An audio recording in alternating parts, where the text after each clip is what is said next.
Hello and welcome to Hollister School District Teacher Education 2-Day Seminar. I will be leading the seminar and I will be training U.S. teachers and educators and school staff how to incorporate EdTech tools in the classroom. Now the purpose of this webinar is to train U.S. teachers to use EdTech tools in the classroom and how these digital tools can be helpful. My name is Ratliff. The title of our seminar today is The Benefits of Incorporating EdTech Tools. And on day one of the seminar, I'm going to be introducing the topics, briefly going over what each digital tool is and how to use it in the classroom, how we can use this for training of teachers and for students to use these tools. And then we're going to break out and discuss and discover these digital tools firsthand. So I have trained staff members that are going to go over each of the stations with you, and you're going to get to try out these digital tools for yourself to see how well they work for educating students. On day two, we're going to be looking at the purpose of these EdTech tools as we assess the potential benefits, and finally we're going to talk about the financial impact. So an overview of these EdTech tools that we're talking about, the first one I want to mention is the Promethean board. Now this board replaces the whiteboard that you see behind me. The Promethean board offers some wonderful features because it enhances the teaching experience. Now this board has a camera that's programmed so you can, and it's usually next to the Promethean board, but this camera is programmed to display whatever you put underneath it. So you can program the board in the classroom and you can show a worksheet. It can be reading material or a picture or some sort of display for the whole class to see on the screen. The students can have their worksheet in front of them at their desk, and you as the teacher can put the same worksheet underneath the camera and it displays on the board. Following along with you, the children can work at their desk as you teach with the board displaying the worksheet. So it's really big for the students to see and it keeps them engaged. I've used this with math worksheets displayed on the board and the students are working at their desk. I can teach and explain the problem. I can, with each Promethean board comes a special pen, so you can use this pen to write so the students are following along with you as the teacher is going through step by step how to do the math problem. And then, oh, if I make a mistake, the Promethean board has an eraser and so I can just erase it. So the students are seeing me work through the math problem at the same time that they're working on their desk. And then you can give the students time to do it themselves. You can say, hey, this next problem on the board, I'm not going to do it for you. I want you all to do it yourself, and we'll come together and we'll see who has the right answer. So you can use the Promethean board as a way to interact too with the students. Now for second grade students, I've used this for reading pages. So I've given the students a reading worksheet. So we all have pages in front of us that we're reading, and the goal of the assignment was to come up with a main idea of the passage. And so I'm telling the students to circle and underline and highlight, and as the students are doing it, they're following along with me, and I'm highlighting on the Promethean board. I'm underlining with my pen. I'm circling words, key words, and the students are putting it all together. So they're following along with me, but I'm using it as a reading exercise. You can use it for anything. It can keep folders, it can bookmark all of your classroom ideas for the day, it can show videos. It makes teaching more presentable to the students. This board can sync with your Google account also, which is something that we're going to talk about in just a little bit. So Google related tools I'm talking about Chromebooks, I'm talking about Google Slides, Google Docs, Google Classroom, and Google Sites. So everything Google related can be used as an EdTech tool in the classroom. I like these because they pair well with the Promethean board. Some schools I've been to have Chromebooks that the students just take home whenever they need it. Other schools, the students are using their Chromebooks every day in the classroom. They're interacting, they're using it for writing, they're using it for math, they're using it for reading. So their Chromebooks are something that they use every day, and then they take these Chromebooks home. Some of the schools I've been to have also only used the Chromebooks for like older grades. I'm talking 3rd, 4th, 5th graders, and then of course junior high and high school. But I think the Chromebooks are super important for you as the teacher to make sure that your students are using and know how to use. I find the Chromebooks are helpful for even younger grades to use. So all students should be using them, but they're definitely helpful because technology is fast growing and it's a part of everyday life. Chromebooks and Google Classroom together can be a wonderful way to keep everything in one place for your students, and you can still incorporate writing with a pen and paper into your lessons because we don't want to lose out on those important aspects of every student needs to learn how to read and write by hand. But pairing it with what they're learning on the Chromebook and being able to research and type their papers, that's just another important part of learning how to do academics in this world that we live in today. So Google Classroom is another great way to communicate with the whole class. The students can make comments, they can communicate through Google Classroom, they can communicate with you as the teacher, there's chats, they can communicate with each other. It's great because it encourages the students to become involved. And then Google Docs is another important part of the digital tools that we're talking about, because the students can keep all of their ideas and notes on Google Docs. They can create outlines, they can write their essay, all their notes and ideas are stationed there, and it's just another writing tool for them to practice on. And then Google Slides. I love Google Slides. They're a great way to teach your students how to make a presentation. So let's say you have a 4th and 5th grade class and you assign them an essay project, and it might take them weeks to work on. They're researching, they're learning how to outline, they're learning how to write a 5-paragraph essay with proper sentence structure, and then you have them bring it all together, and the end of their assignment is for them to take the key ideas from their essay and put it onto Google Slides and present it to the whole class. So then the Promethean board, because Google pairs well with the Promethean board, would display the students' presentation and all their ideas. And then the class can follow along with them, and they learn how to show their work, how to be creative, and how to talk in front of students. Okay, let's talk about Bluequet.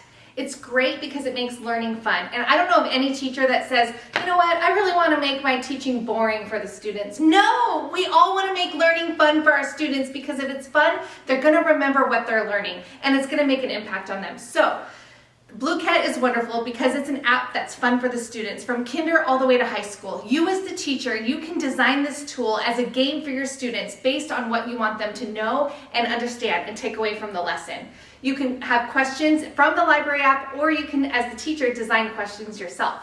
You can make sure the students are learning and using this app to track their progress and how much they're retaining from what you're teaching them. So it helps the students to gain an idea, a better idea of where each student's at individually. Now, again, let's talk about another tool that I really love to use is Canva. This app works to fit your individual students and allows them to show learning in a creative way. So this app will encourage their imagination and organization. You as the teacher, you can design the lesson plans using Canva.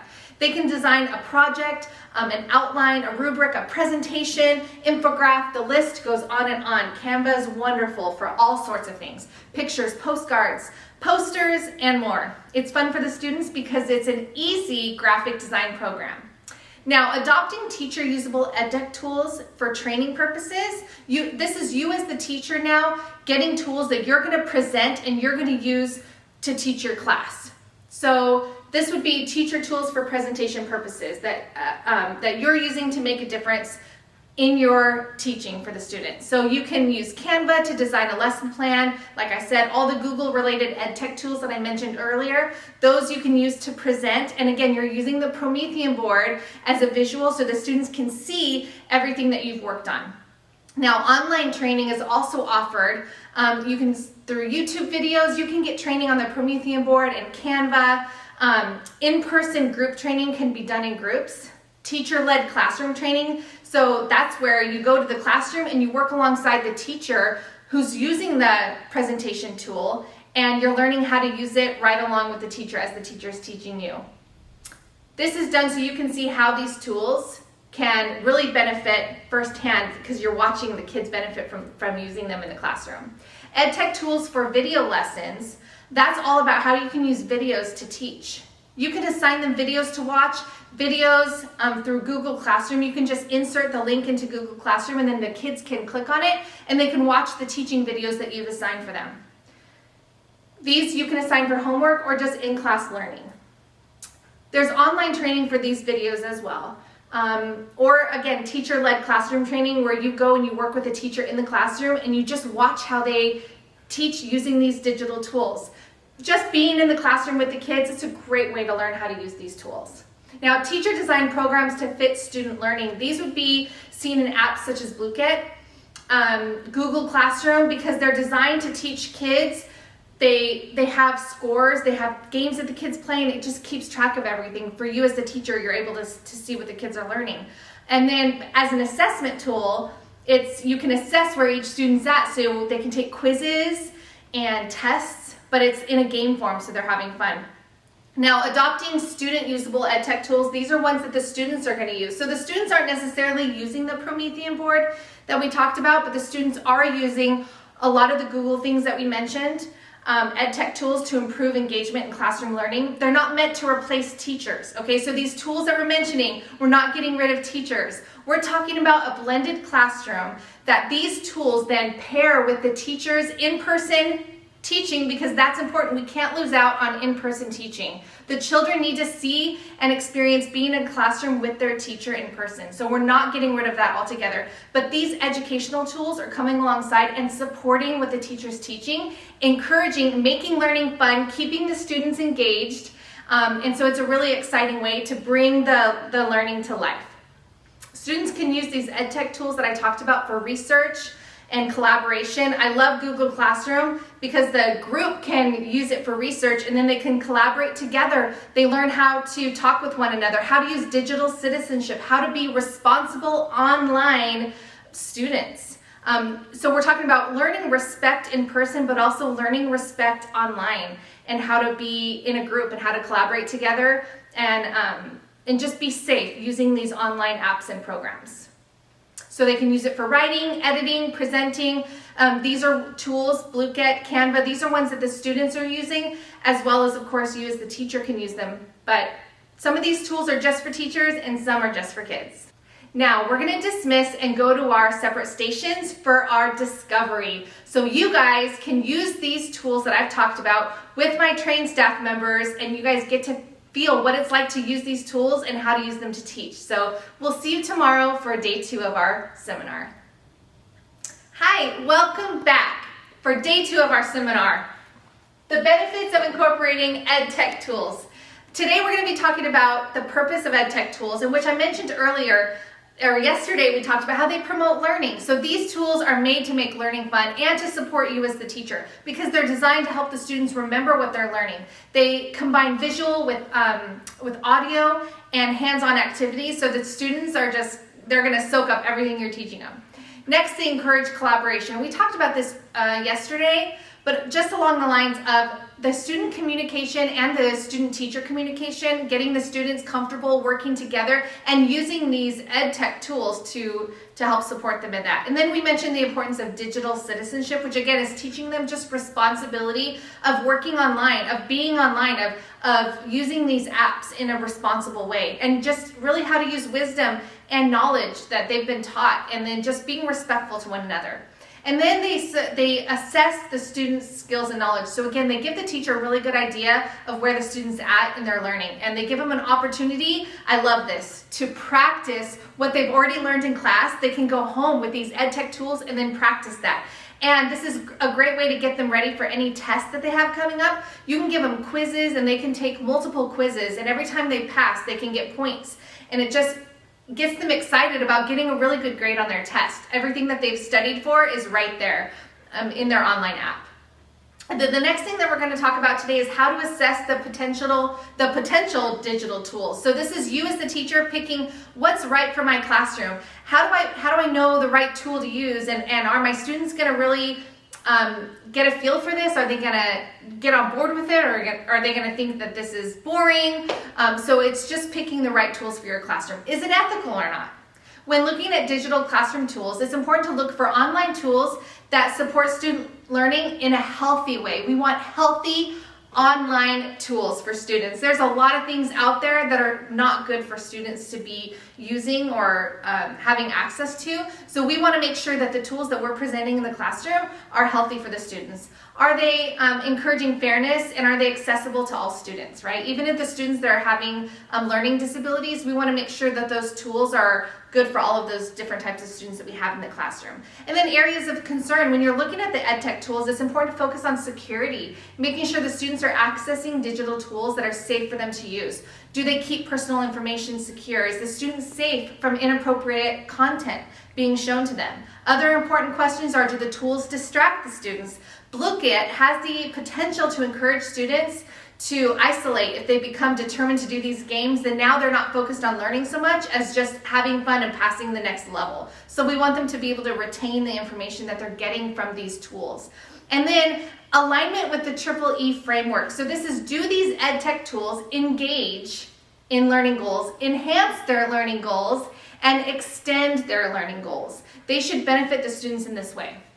Another question we ask is, are they supported by the ISTE standards? Do these ed tech tools empower the students to be active in their learning goals? Do they recognize the importance of being good digital citizens? Do they encourage the students to construct their knowledge in a creative way? Do they allow the students to design and solve problems? Do they encourage students to develop and design strategies for understanding? Do they encourage students to communicate and express themselves in a creative way? Do they encourage students to collaborate in an effective way with others?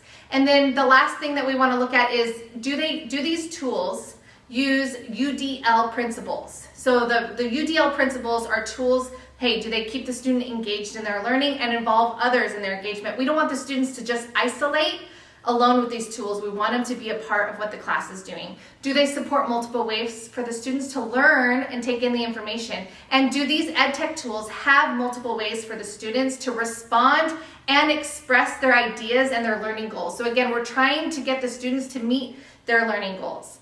And then the last thing we want to look at as we close out this seminar is the financial impact. So the cost of ed tech tools for the school. Now, the Promethean boards are expensive, and the schools would need to budget or fundraise for these. Some schools I've been to, they have Promethean boards in every single classroom, including TK and Kinder.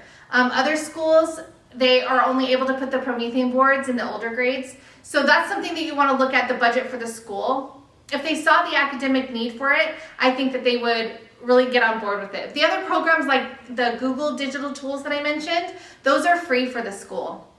Canva is free for the basic program, but some schools may decide to purchase the premium plan for the classroom so the students have more access to like more powerful digital tools. And then the cost of these ed tech tools for the families. All of the ed tech tools that I mentioned are free for parents, and they're provided by the school. So the parents and families shouldn't have to pay anything. And the Chromebooks are usually provided by the schools as well. So they should come with the necessary programs already filtered in and set up for the students, installed, and easy access for the students to get on board. So, but you as the teacher, you'll decide if Canva is right for you, if Lookit is something that you want to get a hold of, if you want to use all of the digital tools that we mentioned that are related to Google. But remember, these tools are meant for the teachers and the parents to be able to supervise the students. When they're using these digital tools, you want to make sure that there's always supervision happening at school and at home. All right, so now we're going to end our seminar with, again, a station discovery where you're going to visit the last two of the stations that you didn't visit yesterday. You're going to get hands-on learning experiences with the tools that we mentioned, so you guys can all get familiar with how to use these digital tools. And then we're going to come back together as we end our seminar for a question and answer, where me and my team get to answer questions that you may have about how to use these tools in the classroom, how to get these tools, and how to make it better for you as a teacher. So I'll see you in a little bit.